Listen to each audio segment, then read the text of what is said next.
Welcome back to Spotlight with Britt. And today's episode is the second for National Women's History Month. And so with me today, I'm so excited that you were able to join because we got some history. I know it's not necessarily what Women's History Month is about, but we're women, we got some history, and I'm glad to have you here with me on my podcast, Danah. I am excited Danah to be Givan. here. Thank you. Yes, got it right. You did. I was going to correct you if you didn't. You already know. Thank you for having me. I'm honored to be here. I really am. So, Danah, I met Danah at the North Little Rock Chamber. So we met, I don't know, that's been probably 4 years ago now. I was about to say, how long ago was that? About maybe 4.5, close to 5. Mm-hmm. But, so I was at THV at the time. Yes. I remember we did a little commercial. Yes. So then, the then Quintessential Realty team is taking a journey. Correct. And it has now evolved into... At that time, I was a part of a husband and wife team, the Quintessential Realty team at that time. Now I have branded off separately, and I'm doing my own individual, Helping You Live Your Legacy is my personal company, and I'm just a solo agent here helping people live their legacy. You know, people always I want to leave a legacy. I want to leave a legacy. Why not live it while we're here? Get a chance to live your legacy. So that's what I'm helping people do. Absolutely. Well, I remember whenever I was getting ready to sell my house over in Indian Hills, I told you, I was like, there are so many real estate agents. Like, dear God, help me choose who I want to use. And it was something about you and just like, when we first met, it's just like we've had that like instant, like connection. Yes, like soul sisters. Like yes. We've known each other, but like no time had passed, right? And so it was just really, it was cool. And so when I was able to take that relationship to the next step of, I'm selling my house, I'm getting rid of this chapter of my life, we're closing that, moving to something new, you were there with me, and I'm glad to see what new chapter is developing in your life. So might you tell us a little bit more about living your legacy and what it means to you to be in real estate? Well, when I was helping you, I am really a people person. Mm-hmm. And it matters to me on helping. Helping is a big deal. I was in the medical field prior to being in real estate for X amount of years. I'm not going to tell my age. My medical background has helped me to just have that. I love people and I love helping. So I come from a place of contribution. And that's what I worked on with you as well. Individually, every client, it's not just a client, it's a relationship that I really earnestly work hard to develop, and I keep those relationships like ours. Yeah. It's not just a transaction. My clients that I've worked with in the past, my patients that I've worked with in the past, still have my telephone number, still know how to get in contact with me. So I really work on building those relationships and keeping them. It's not just a transaction. It's not just a check. I'm not in real estate for that. I truly am in there to help people facilitate the biggest transaction in their lives. Downsizing, it's nerve-wracking for some people.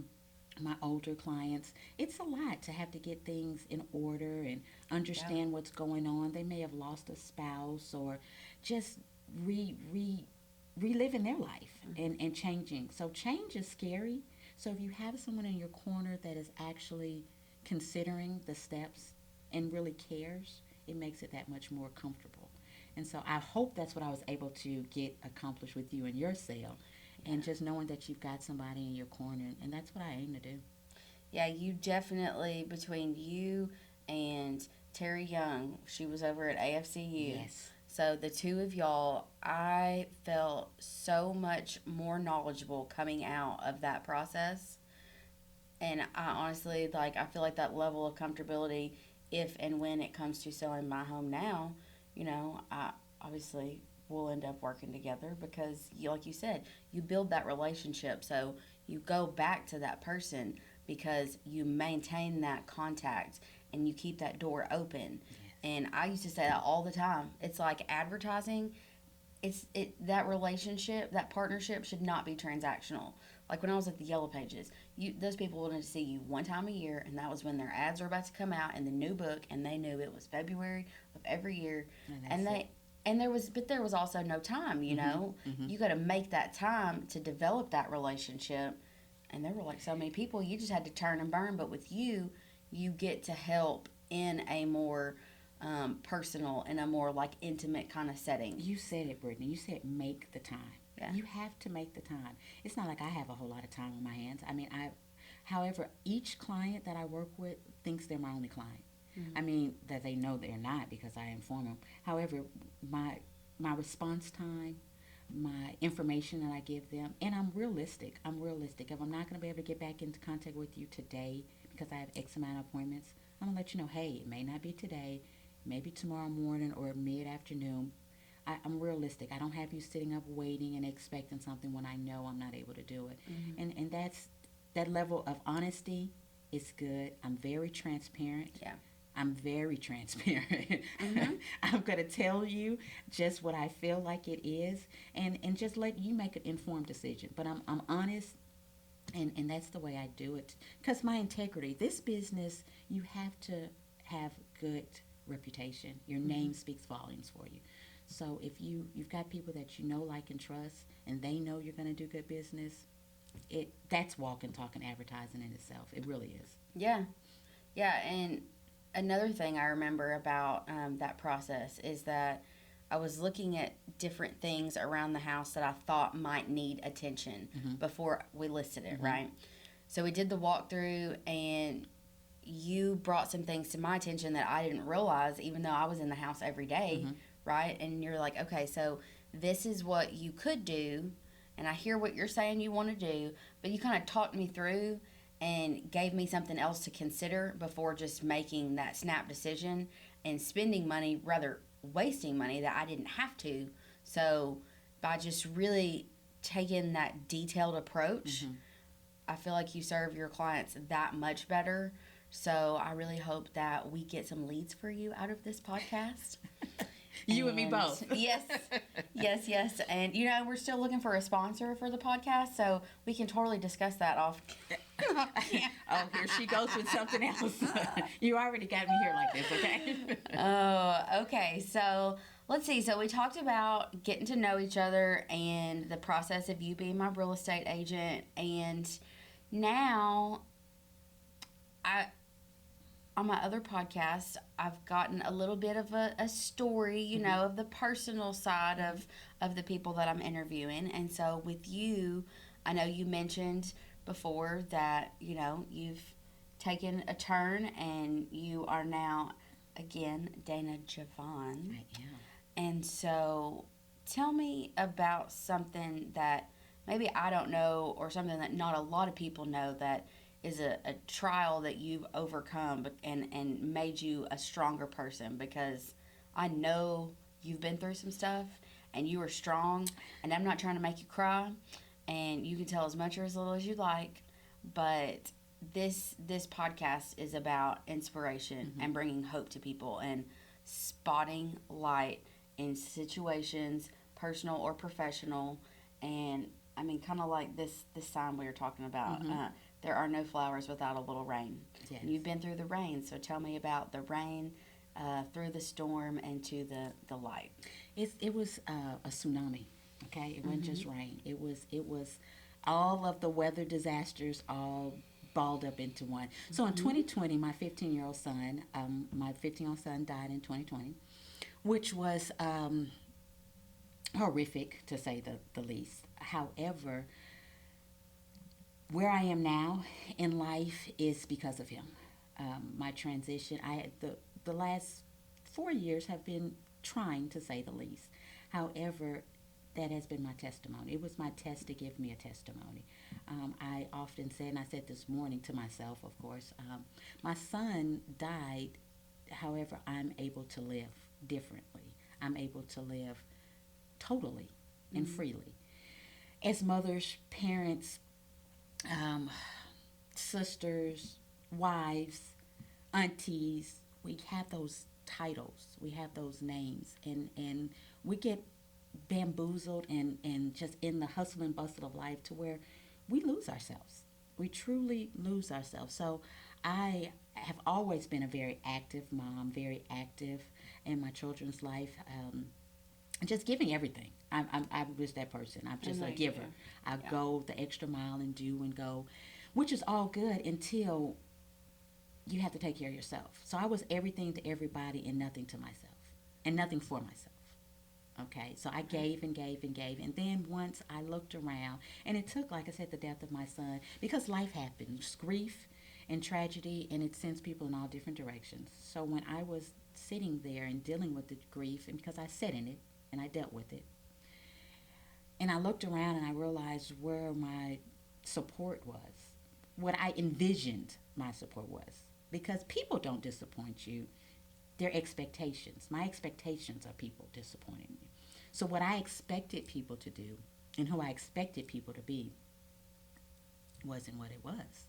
I expected people to react the way I would have reacted. Well, there's not a lot of me's running around in the world. Right. And so you have to know that. And so sitting back and realizing that I just had to really revamp myself, Brittany. I really, really did. And that took a lot of soul searching. It took a lot of time alone. I just really went into, lack of better words, hibernation. I really did. I just went into a zone where I had to take care of me. I had to realize what taking care of me meant. Yes. Okay, it's one thing to say I'm taking care of myself, love, self. What does that mean? What does that really mean? What does that really entail for you? Because that's different for you than what it is for me. Yes. You see what I'm saying? So once I identified what I needed to do, and then I looked in the steps that were best for me, I just took that process. And when I tell you I worked on myself inside and then out, and my authentic smile now, when you said no tears, even in the midst when I do cry on speaking about my son, it's laughter with the same breath. Because if anybody knew my son, he was a class clown, and he just had the ability to make you laugh. And so I have so many memories. I have so many good things that we did together as a family, as a unit, to where I can laugh in the midst of crying. Sure. Just knowing what I did and what I was supposed to do as his mom, and as a mom of my two girls. So it's been a journey. And so not too long after that, I went through a divorce, which was unexpected. There's not many that are expected. I don't know. You're like, I don't know. However, that was something, because again, I was a wife. I was a wife. I was Brianna Ariel Michael's mom. I was a nurse. But who was Danah? Who was Danah? So when I took the time out to find out who Danah Givan is, Givan, not Given. It's not. Dear God, and never again. It took a minute, but I mean, like the rose that grew from the concrete, the flower that comes from the rain, the rainbow after the storm. That's me. I'm a walking, talking, living, breathing rainbow. Yeah, you are. And honestly, like I can tell from that time doing what you had to do for you, from how it was in the beginning, and I could see, there were different ups and downs and ebbs and flows, and it was more fresh, wow. So way understandable. But now to see you, I just feel like there's that spark, there's that, I can spot that light in you again, and that smile, like you said. Yes. And I mean, it's crazy how if you start, I thought about this the other day. You say you wear a lot of hats, you wear a lot of name tags. Yeah. Right? So it's like you keep switching those out, and after a while, if you don't take that time to recharge for you, that self-care, without it, you start to just slowly, just out from the outside in. I mean, you just start to crumble. And right? and you you wear those name tags, and then when you take it off, you don't have a name tag on. Who are you? Yeah.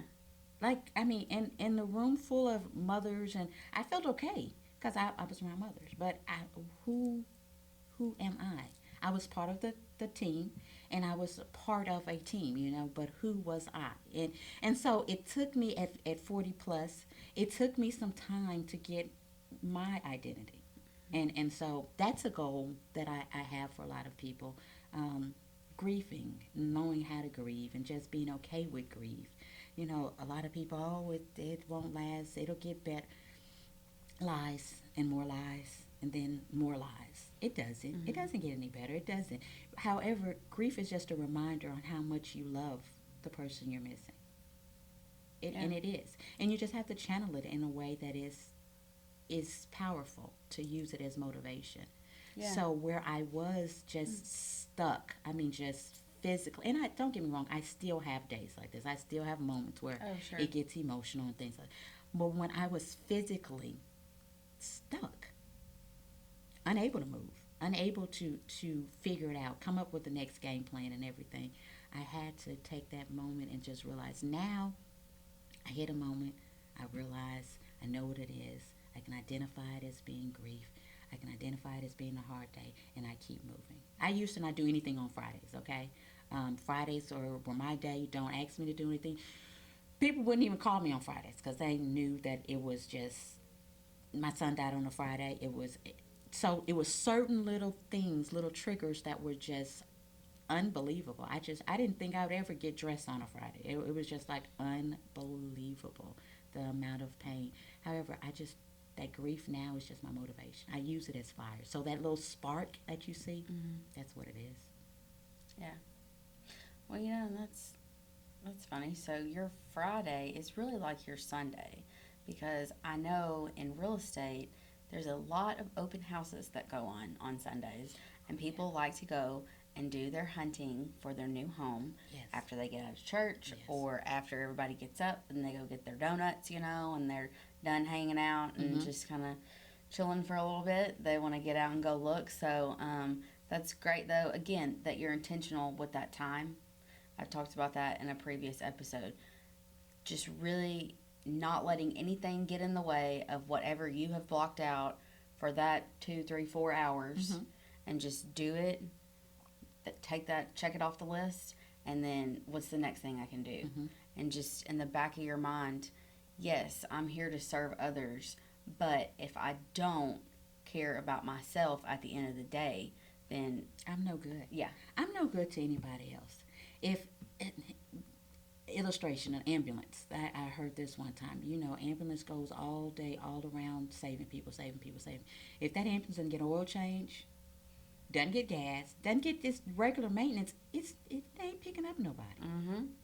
That's it's true. The same thing. Yeah. We can pour into others and pour and pour and pour, and your cup is going to be dry. Yeah.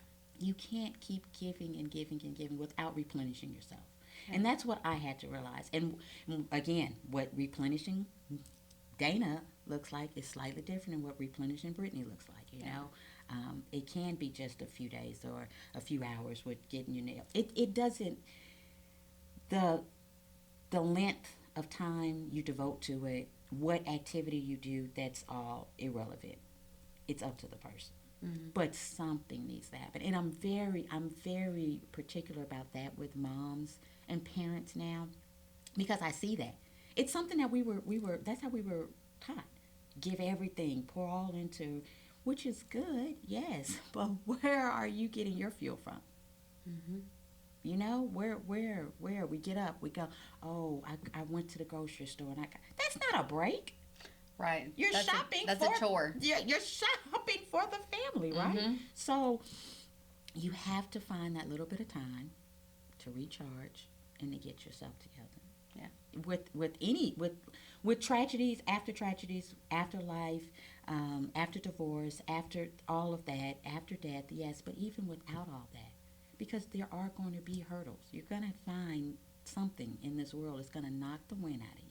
Right. And so when it happens, if you have a surplus of that, you're in a little bit better position. It's just mind over matter. It really is. Definitely all about the mindset. Yes. Because if you go into it thinking, well, here's this, I'm done, there's nothing else I can do about it.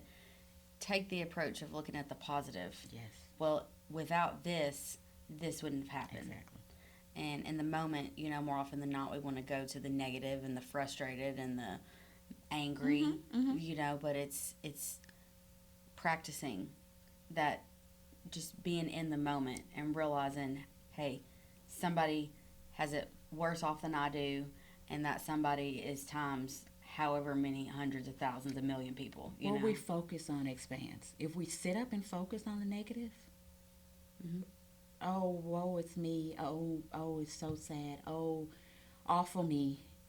That's what you're gonna be surrounded with. Yeah. It's natural. It's nature. It is what it is. Yeah, you're What gonna you manifest it. Exactly.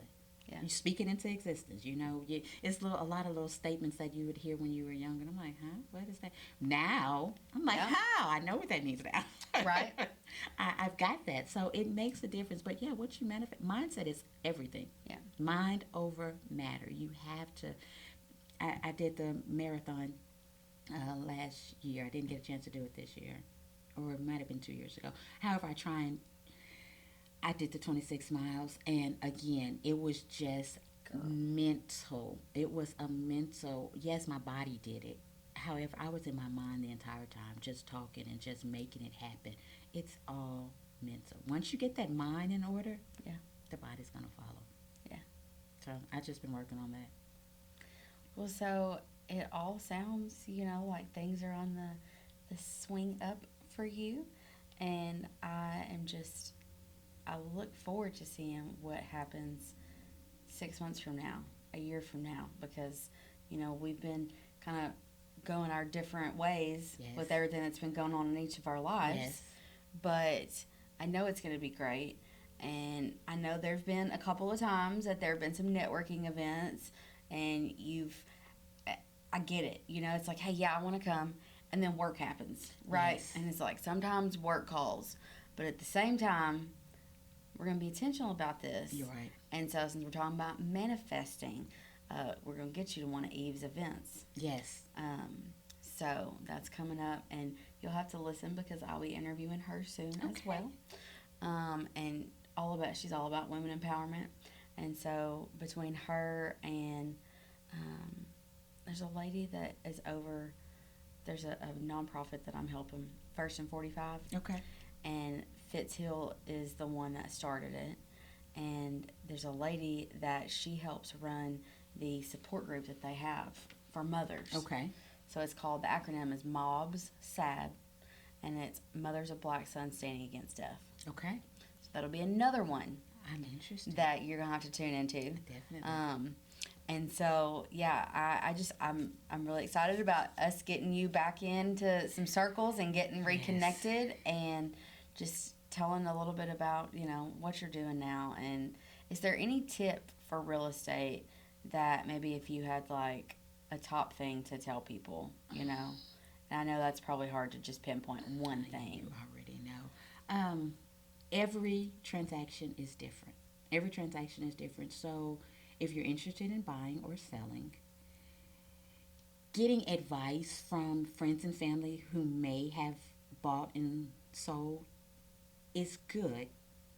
Just look at it as just that, as advice. Mm-hmm.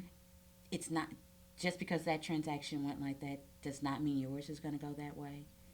So just keeping a positive attitude is one of the things. And I'm real big about is the difference between a denial and a delay.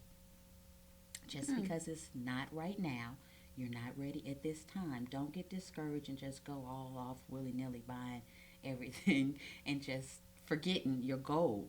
If you have a goal, let's work on it. Right. Let's work on it and aim to get it accomplished. So a denial means not right now. It doesn't mean not ever. Right. So just stay focused and work on your goal. And for my sellers, like I informed you, before you go and want to pour in a whole lot of money into something, just speak with somebody. Me, I'm that somebody.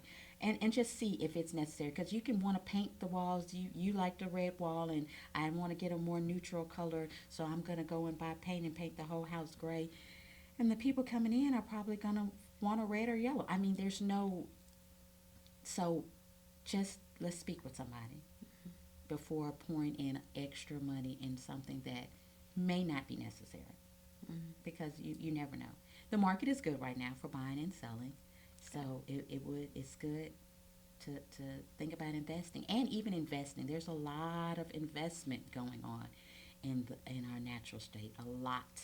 So I knew you were going to plug that. I had a feeling because, It's unbelievable. It yeah. really is. In a good way, it really is, because you get to see what's actually happening to our city and our state. And it's happening right in front of our eyes. You can sleep on Little Rock if you want. It's a lot of big stuff going on. It really is. Arkansas is coming a long way. Yeah. Hmm. And I'm just glad you're in Arkansas with me. I know, right? Okay, so tell everybody how they can get in touch with you. What's the best way to contact you if they are thinking about investing in some rental property, if they're wanting to sell, if they're downsizing because kids are going off to college, or, what's the best way to reach you? I can be reached by telephone at 501-563-0132. Email Danah, Danah, Givan, Givan, at kw.com. KW.com. So, Keller Williams. Yes, I am affiliated with the number one brokerage, Keller Williams Realty. And Yeah. my website that I can be reached at is helpingyouliveyoulegacy.kw.com. Fantastic. And I know that you've been with Keller Williams for a while now. Oh, yeah, I've been with Keller Williams since 2018. Since my career starting off in real estate, don't plan on going anywhere else anytime soon. Family, it really is family. Like I said, throughout my transition in life and everything, they have been a family. Yeah. And that's, that's the best thing. Like we talked about, the relationships and building trust. I mean, if you have that support there, if it's not broke, don't fix it, right? I mean, it's a good support system. Knowledge is very important. The education that is available at Keller Williams is amazing. So if anybody's interested in getting into real estate as well, reach out to me. And because the brokerage is amazing. Education, the technology, the source of information that you get before you even become licensed, and the steps that you can take while going through the transition and getting licensed is phenomenal. It really is. So if you're looking to start off and be educated, give me a call. And obviously, they do an amazing job at the education side because you're awesome. Well, I appreciate it. Yes, phone call, email, text message. I'm pretty. Facebook, I'm on Facebook, Danah Givan Realtor. Very quick to respond. Yes. Yes. But yeah, this know was what you great. Yes. This was great. You were all nervous. No, actually, I wasn't. Like I You said. once you got in here and sat down, you were good, huh? Yeah, I wasn't. Once you called me, here's the thing. I can talk, as you can tell. A lot of people don't think I can because they thought I was behind the scenes on a lot of stuff. That's neither here nor there. But I can. So I'm talking about what I love. Yeah. You know what I'm saying? And I'm with my friend. So it wasn't really nervous. It was just last minute is what had me a little bit more nervous. Here's what happens. Sometimes life happens. Always plan for the unexpected. Expect Always. the unexpected. Isn't that what they tell us on Big Brother? Yeah. Expect the unexpected. And that's what it has been going on with life in general. So you have to be prepared and have your preparation prepared. Failing to plan is planning to fail. Tell me one more time before we close. You said my test was my testament? Is that what you... Oh, my goodness, yes. The several tests that I went through gave me my testimony. Okay. Gave me my testimony. And I'm able to walk here and live my truth. I really am. My scars turned into stars, and I'm a much stronger person behind all of it. And I'm here. Not going anywhere. Yes. Thank God. All right. Well, thank you again, Danah Givan. And until next time, I hope whatever time of day it is that you are catching this podcast, that it is blessed for you. And we'll catch you again soon. Thanks. Thank you.